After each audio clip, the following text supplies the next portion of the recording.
సిద్దిపేట జిల్లా గౌరవరం గ్రామంలో మాజీ ఎంపీటీసీ దుంబల లింగారెడ్డి జన్మదినం సందర్భంగా గ్రీన్ ఇండియా ఛాలెంజ్ హరితసేన ఆధ్వర్యంలో మొక్కలు నాటారు. ఈ కార్యక్రమానికి హరితసేన రాష్ట్ర కోఆర్డినేటర్ చెప్పేల రాజేశ్వరరావు ముఖ్య అతిథిగా పాల్గొని మొక్కలు నాటారు. కేసీఆర్ గ్రీన్ తెలంగాణ కోసం హరితహారం కార్యక్రమం ద్వారా కోట్లాది మొక్కలు నాటినట్లు మాజీ ఎంపీటీసీ దుంబల లింగారెడ్డి కేసీఆర్ను ఆదర్శంగా తీసుకుని గ్రీన్ ఇండియా తరహా హరితసేన ద్వారా మొక్కలు నాటడం మాత్రమే కాకుండా వాటిని కాపాడే బాధ్యతను కూడా తీసుకోవాలని పిలుపునిచ్చారు. గ్రీన్ ఇండియా ఛాలెంజ్ వ్యవస్థాపకులు మాజీ ఎంపీ జోగినపల్లి సంతోష్రావుకు ప్రత్యేక కృతజ్ఞతలు తెలిపారు. గ్రీన్ ఇండియా ఛాలెంజ్ హరితసేనలో వ్యవస్థాపకులు సంతోష్రావు గారి పిలుపు మేరకు మొక్కను నాటడం జరిగింది.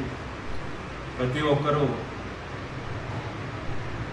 మొక్కలు నాటి పర్యావరణాన్ని రక్షించాలని, మనం చెట్లను కాపాడితేనే చెట్లు మనకు ఆక్సిజన్ ఇచ్చి మనం బతికిస్తాయని, చెట్లను నాటడం అందరిని బాధ్యతగా భావించి అందరూ ఈ కార్యక్రమాన్ని ముందుకు తీసుకెళ్లాలని, ఈ కార్యక్రమంలో పాలు